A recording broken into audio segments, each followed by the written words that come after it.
मित्रांनो, कॉकरोच जनता पार्टीचं एवढं मोठं आंदोलन झालं, परंतु त्यावर मी आतापर्यंत भाष्य केलं नाही. परंतु आता बोलणं गरजेचं आहे आणि एक अत्यंत महत्त्वाचा मुद्दा आहे जो तुमच्या सर्वांसाठी महत्त्वाचा आहे. मित्रांनो, सोशल मीडियावरती कॉकरोच जनता पार्टी तयार झाली आणि त्यावेळेस जे वातावरण तयार झालं आणि अभिजित दिपके यांच्या घरच्यामध्ये सुद्धा भीतीचं वातावरण तयार झालं, त्यावेळेस स्वतः माननीय प्रकाश आंबेडकर साहेबांनी त्यांच्या घरच्यांना फोन केला आणि त्यांना आधार देण्याचं काम केलं. पुढे मी जे सांगणार आहे ते खूप महत्त्वाचं आहे आणि खास करून चळवळीतील शिवराय फुले शाहू आंबेडकर या विचारधारेला मानणाऱ्या प्रत्येक व्यक्तीसाठी, मग तो व्यक्ती कोणत्याही जातीतला असेना, त्या प्रत्येक व्यक्तीसाठी हा व्हिडिओ अत्यंत महत्त्वाचा आहे. मित्रांनो, प्रत्येक गोष्टीची इत्थंभूत माहिती तुमच्याकडे आहे, परंतु मला ज्या गोष्टीकडे लक्ष वेधून घ्यायचं आहे, बघा, अभिजित दिपके एअरपोर्टवर आले आणि त्यांच्या हातामध्ये पुस्तक होतं विश्वरत्न डॉक्टर बाबासाहेब आंबेडकर यांचं आणि तो फोटो सगळ्यांना दिसत होता. बघा, नीट लक्षामध्ये घ्या. आणि तिथून पुढे ते आंदोलनामध्ये गेले. आंदोलनामध्ये सुद्धा त्यांच्याजवळ संविधान होतं, विश्वरत्न डॉक्टर बाबासाहेब आंबेडकरांचं पुस्तक होतं आणि बाबासाहेब आंबेडकरांचा फोटो होता आणि त्यामध्ये घोषणा होत्या, जय जय जय जय जय भीम. लक्षात घ्या, विश्वरत्न डॉक्टर बाबासाहेब आंबेडकरांच्या घोषणा. आणि त्यामुळे बघा, काही जणांच्या बुडाला अत्यंत आग लागलेली आहे. मी सोशल मीडियाचं बारकाईने निरीक्षण केलं आणि एक पुढं कशी आग लागली ते सांगणार आहे, परंतु सुरुवातीला त्यामधील एक पॉझिटिव्ह मुद्दा सांगतो की बाबासाहेब आंबेडकर यांच्या नावाने एक राष्ट्रीय पातळीवर संपूर्ण भारत एक होऊ शकतो, एवढं मोठं जनसमर्थन मिळू शकतं. आणि मग सगळ्या जातीतील, लक्षात घ्या, एक सांगायचं म्हटलं तर सगळ्या जातीतील, सगळ्या वर्गातील, सगळ्या वर्णातील लोक, जात पात धर्म कसलाही विचार न करता विश्वरत्न डॉक्टर बाबासाहेब आंबेडकर या एका नावाने एकत्र येऊ शकतात. ती ताकद बाबासाहेब आंबेडकर यांच्यामध्ये आहे. खास करून जे बहुजन पॉलिटिक्स करत आहेत, जे दलित पॉलिटिक्स करत आहेत, या लोकांनी लक्षात घेणं गरजेचं आहे. त्यांनी आता मर्यादित विचार न करता एक मोठा विचार करणं गरजेचं आहे, व्यापक विचार करणं गरजेचं आहे आणि देशातील ज्या प्रमुख समस्या आहेत त्यावर फोकस करणं गरजेचं आहे. आता जात पात धर्म या गोष्टी तर आहेतच, एकीकडे मनुवाद आहेच, मनुवादाचा विळखा आहेच. तो कसा आहे ते सुद्धा मी तुम्हाला पुढं सांगणार आहे. परंतु त्याच्याही पलीकडे जाऊन आपल्याला ज्या लोकांच्या ज्या मुख्य गरजा आहेत, ज्या बेसिक नीड्स आहेत, ज्याच्यावर चर्चा केली जात नाही, ज्याच्यावर फोकस केलं जात नाही. बघा, बेरोजगारी एक असा मुद्दा आहे, उद्या काँग्रेस जरी सत्तेमध्ये आलं तरी सुद्धा हा मुद्दा निकाली निघणार नाही. अगदी उद्या वंचित बहुजन आघाडी जरी सत्तेमध्ये आली तरी सुद्धा सगळ्यांना रोजगार भेटेल का? तर नाही. म्हणजे कोणताही पक्ष, कोणतीही विचारधारा जरी सत्तेमध्ये आली तरी बेरोजगारीचा मुद्दा निकाली निघणार नाही. परंतु जे बेरोजगार आहेत, जे युवक आहेत, त्यांची अपेक्षा काय आहे की जेवढे काही पदं आहेत, रिक्त पदं आहेत, ते भरली जावीत, किमान जे आहे ते तरी भेटावं, ही युवकांची अपेक्षा आहे आणि ते भेटताना पारदर्शकता असायला हवी. आज महाराष्ट्रामध्ये तुम्ही बघत असाल की प्रत्येक जेवढ्या काही परीक्षा होतात, तलाठी असेल, ग्रामसेवक असेल, असे अनेक पदामध्ये एवढे मोठे घोटाळे आहेत. अगदी शिक्षक भरती असेल, या सगळ्यांचे रेट ठरलेले आहेत. हे रेट किमान आता 10 लाखाच्या पुढं आहेत. 10 लाख, 15 लाख, 20 लाख, 25 लाख, 30 लाख, 35 लाख आणि तुम्हाला सगळ्यांना माहीत आहे. मग जो तरुण इमानदारीने परीक्षाची तयारी करत आहे, मेहनतीने, मग त्याला ते पद भेटेल का? का ज्याच्याकडे पैसा आहे त्याला ते पद भेटेल? हा खरा मुद्दा आहे. म्हणजे येथील युवकांची अपेक्षा काय आहे? जे आहे ते अगदी पारदर्शक पद्धतीने भेटलं पाहिजे, प्रॉपर परीक्षा झाली पाहिजे, त्यामध्ये कसलाही घोटाळा झाला नाही पाहिजे, त्यामध्ये त्या संबंधित विभागाने, मंत्र्याने, मध्यस्थी माणसाने त्यामध्ये घोटाळा न करता, ते पद न विकता प्रॉपर तुम्ही परीक्षा घेऊन जो हुशार विद्यार्थी आहे त्यालाच ते पद भेटलं पाहिजे. परंतु यामध्ये सिस्टम पूर्णपणे फेल झालेली आहे. आणि मग अशा वेळी हे मुद्दे घेऊन जो पक्ष पुढे जाईल येणाऱ्या काळामध्ये. दुसरा मुद्दा शेतकऱ्यांचा आहे. आता शेतकऱ्यांची कर्जमाफी झाली, परंतु त्यामध्ये एवढे घोटाळे करून ठेवलेले आहेत, प्रत्यक्षामध्ये शेतकऱ्यांना काहीच भेटणार नाही. म्हणजे एका गावामधून प्रत्यक्षामध्ये 2, 3, 4 शेतकऱ्यांना जास्तीत जास्त फायदा भेटेल आणि 90% शेतकरी त्यापासून वंचित राहतील. म्हणजे जे भेटायचंय ते पारदर्शक पद्धतीने भेटलं पाहिजे, डायरेक्ट भेटलं पाहिजे, ही सर्वसामान्य लोकांची इच्छा आहे. अगदी आता तुकाराम मुंडे यांचं तुम्ही प्रकरण पाहिलं, ज्या पद्धतीने ते त्या पदावर, आयुक्त पदावर आल्यानंतर त्यांनी भेसळीचे प्रकरण काढले. म्हणजे एक सरकारनेच लोकांना भेसळमुक्त अन्न कसं भेटेल असं सरकार सध्या लोकांना अपेक्षित आहे की लोकांना एकही अन्न भेसळीचं भेटता कामा नये. म्हणजे लोकांच्या गरजा काय आहेत? स्वच्छ अन्न, स्वच्छ हवा, स्वच्छ पाणी, या लोकांच्या गरजा आहेत. आणि ज्या नोकऱ्या आहेत, जी पदं आहेत, त्यामध्ये पारदर्शकता असायला हवी. एवढ्या साध्या सोप्या मागण्या आहेत. याच्यासाठी जो आवाज उठवील त्याच्या मागे या देशातील 90%, बघा मी आकडा सांगत आहे, 90% जनता यांच्यासोबत आहे. आणि बघा अभिजित दिपके कोण आहेत, कोणत्या जातीचे आहेत, कोणत्या वर्गाचे आहेत, मला सुद्धा माहीत नाही. परंतु बघा त्यांनी विश्वरत्न डॉक्टर बाबासाहेब आंबेडकर यांचा फोटो घेतला आणि जय भीमचे नारे लावले. आणि इतका अभिमान वाटला, इतका ऊर असा भरून आला.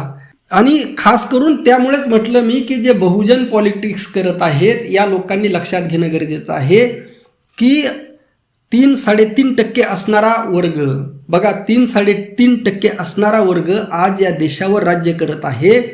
आणि विश्वरत्न डॉक्टर बाबासाहेब आंबेडकर यांना मानणारा वर्ग हा 80% आहे या देशामध्ये.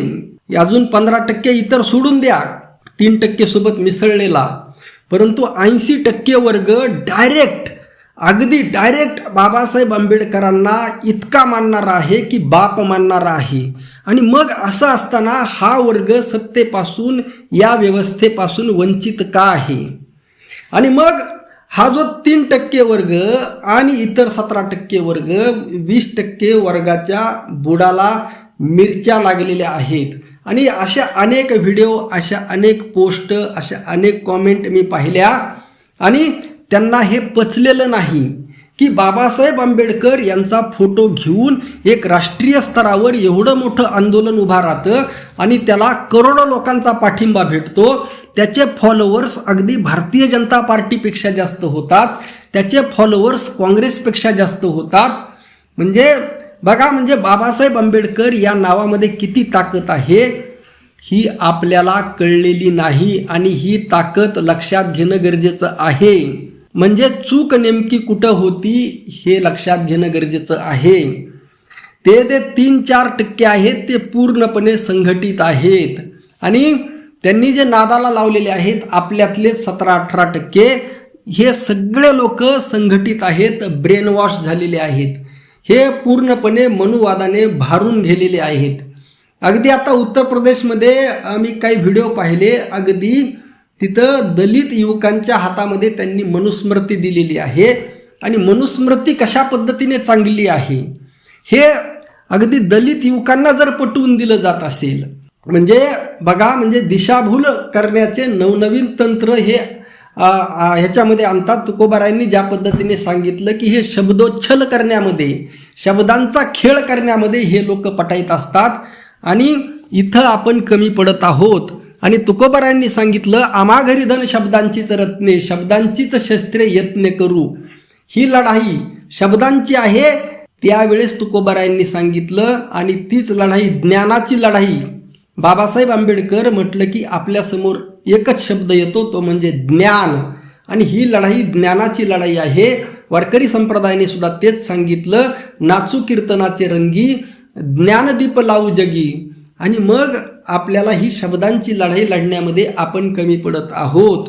आपण काय झालंय, आपली संख्या जास्त आहे, सगळं आपल्याला माहीत आहे, आपण शिवराय फुले शाहू आंबेडकर यांना मानतो, अगदी बाप मानतो, सगळं खरं आहे, परंतु आपण संघटितपणे एकत्रितपणे येऊन लढत नाहीत. आपल्यामध्ये छोटे छोटे अहंकार आहेत, पदाचे आहेत. बघा RSS मध्ये किती समर्पित होऊन काम करणारे तुम्हाला लाखो जण भेटतील, अगदी पूर्णपणे. किती त्याग आहे त्यांचा बघा, त्यांच्या मनुवादी विचारधारेसाठी किती त्याग आहे त्यांच्याकडे, किती समर्पण आहे. विषमतावादी व्यवस्था टिकली पाहिजे, वर्चस्व टिकलं पाहिजे, यासाठी किती त्याग करणारे लोक आहेत. तसं त्याग करणारे लोक आपल्याकडे नाहीत, हे सगळ्यात महत्त्वाचं आहे. म्हणजे बघा, बाबासाहेब आंबेडकर यांचे विचार आज प्रत्येक वर्ग ॲक्सेप्ट करत आहे, प्रत्येक जात. मी तुम्हाला महाराष्ट्रामध्ये सांगितलं की मराठा असेल, OBC असेल, अगदी ब्राह्मणामध्ये सुद्धा अनेक जण आहेत जे मनापासून बाबासाहेब आंबेडकर यांना मानतात, म्हणजे त्यांचा संविधानावर विश्वास आहे. आणि या वर्गाला कॅप्चर करण्यामध्ये बाबासाहेब आंबेडकर यांचे अनुयायी म्हणवणारे कमी पडत आहेत. कारण टीमवर्क नाही, संघटितपणे काम करण्याची तयारी नाही. केवळ पक्ष आहे, विचारधारा आहे, गट आहे, संघटना आहे, याची संघटना त्याची संघटना, परंतु सगळ्यांनी एकमेकांना पूरक होऊन काम करणं गरजेचं आहे. तर मित्रांनो, या देशामध्ये बाबासाहेब आंबेडकर यांना मानणारा, 100% मानणारा, म्हणजे जितकं मान्य प्रकाश आंबेडकर साहेब मानतात तितकं मानणारा व्यक्ती या देशाचा प्रधानमंत्री होऊ शकतो, तितकं मानणारा व्यक्ती या देशाचा प्रत्येक व्यक्ती कॅबिनेट मंत्री होऊ शकतो. तर मित्रांनो, तसं जर झालं तरच या देशामध्ये खऱ्या अर्थाने संविधान लागू होणार आहे, तर खऱ्या अर्थाने लोकशाही नांदणार आहे, तर खऱ्या अर्थाने शेतकऱ्यांच्या समस्या सुटणार आहेत, तर खऱ्या अर्थाने प्रत्येकाला न्याय भेटणार आहे, खऱ्या अर्थाने जो गुन्हेगार आहे तो जेलमध्ये जाणार आहे, खऱ्या अर्थाने मंत्री जरी गुन्हेगार असला त्याला सुद्धा जेल तीच शिक्षा, आणि एखादा सर्वसामान्य जरी असला तरी सुद्धा त्याला तीच शिक्षा होईल. खोट्या गुन्ह्यामध्ये कोणी जेलमध्ये जाणार नाही, न्याय भेटेल. न्याय बघा, दुसरी सगळ्यात मोठी तक्रार या देशातील जनतेची आहे न्यायाची. या म्हणजे सत्ताधारी जो म्हणेल तो न्याय. आपण महाराष्ट्रामध्ये पाहिलं, देवेंद्र फडणवीस यांनी कशा पद्धतीने संविधान गुंडाळून ठेवलेलं आहे. आपण अशा प्रसंगी ठीक आहे, मतभेद असतील, काय असतं, जे शिवराय फुले शाहू आंबेडकर एक विचारधारा आहे, या विचारधारेचे अनेक गट आहेत, अनेक पक्ष आहेत, बघा अनेक वेगवेगळ्या जातीचे लोक आहेत, परंतु काय होतं, आपण एकमेकांचा द्वेष करतो. दुसरा एखादा संकटामध्ये सापडला, आपण त्याच्यावर हसतो. अशी अनेक उदाहरणं तुम्हाला देता येतील. परंतु तसं न करता अशा संकटाच्या प्रसंगी सगळ्यांनी 80% लोकांनी आपले मतभेद विसरून एकमेकांना साथ देणं गरजेचं आहे.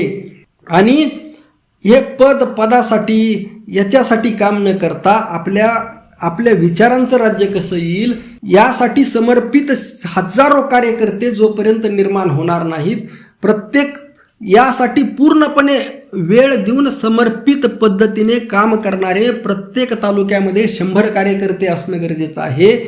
तर मित्रांनो, 100% बाबासाहेब आंबेडकरांच्या, शिवरायांच्या, महात्मा फुलेंच्या, शाहू महाराजांच्या विचारांचं राज्य येईल. आणि म्हणजे आपल्याकडे सगळं आहे, आपल्याकडे संख्याबळ आहे, आपल्याकडे महामानव आहेत, आपल्याकडे विचारधारा आहे, आपलं बहुमत आहे, सगळं आहे, परंतु मॅनेजमेंट नाही, समर्पण नाही, याचा विचार करणं गरजेचं आहे. आणि लोक तयार आहेत, जनता तयार आहे, 80% वर्ग बाबासाहेब आंबेडकर या एका नावाखाली एकत्र यायला तयार आहे, शिवराय फुले शाहू आंबेडकर या विचारधारेखाली एकत्र काम करायला तयार आहे. परंतु या सगळ्यांची मोट कशी बांधायची याचा विचार नेतृत्वाने करणं गरजेचं आहे. आणि त्यामुळेच हे जे 10-20% मनुवादी मी सोशल मीडियावर त्यांच्या फोटो पोस्ट पाहिल्या, ते प्रचंड घाबरलेले आहेत. लक्षात ठेवा, मी काय कॉकरोच जनता पार्टी आलेली आहे, मी काय त्यांचा ना समर्थक आहे ना विरोधक आहे, वेट अँड वॉचच्या भूमिकेमध्ये आहे. हा एक गोष्ट आहे, लक्षात ठेवा, एक गोष्ट आहे की माणूस एकदम रॉयल आहे, खरा आहे, बाबासाहेब आंबेडकरांना बाप मानणार आहे, त्यासाठी 100% समर्थन आहे, त्यासाठी 100 पैकी 100 मार्क आहेत. हा, येणाऱ्या काळामध्ये ते काय भूमिका घेतात, त्याचं काय होत आहे पुढं, आणि अचानक तयार झालेलं आहे सोशल मीडियावरती, ते काही ठरवून झालेलं नाही. तर याचं पुढं काय होतं, परंतु विरोध नाही, आपल्या विचारधारेचा कोणीही असो त्याला कोणीही विरोध करता कामा नये. आणि अडचणीत आल्यानंतर येथील व्यवस्था सिस्टम जर अडचणीत आणत असेल, खोट्या गुन्ह्यामध्ये, खोट्या कारवाईमध्ये, खोट्या षडयंत्राने, तर अशा वेळी आपल्या 80% लोकांचं काम आहे, ज्या पद्धतीने माननीय प्रकाश आंबेडकर साहेब त्यांनी फोन केला सगळ्यात अगोदर की तुम्हाला काही जरी संकट आलं तरी आम्ही तुमच्यासोबत आहोत, तसं माननीय प्रकाश आंबेडकर साहेबांसारखा व्यापक दृष्टिकोन प्रत्येकाने ठेवणं गरजेचं आहे. बघा, आता बऱ्याच गोष्टी आहेत सांगण्यापुरत्या, तुर्तास तुमच्या विषय लक्षात आला असेल. आपलं मत नक्की कळवा. रामकृष्ण हरी. जय जगद्गुरू. जय शिवराय. जय भीम.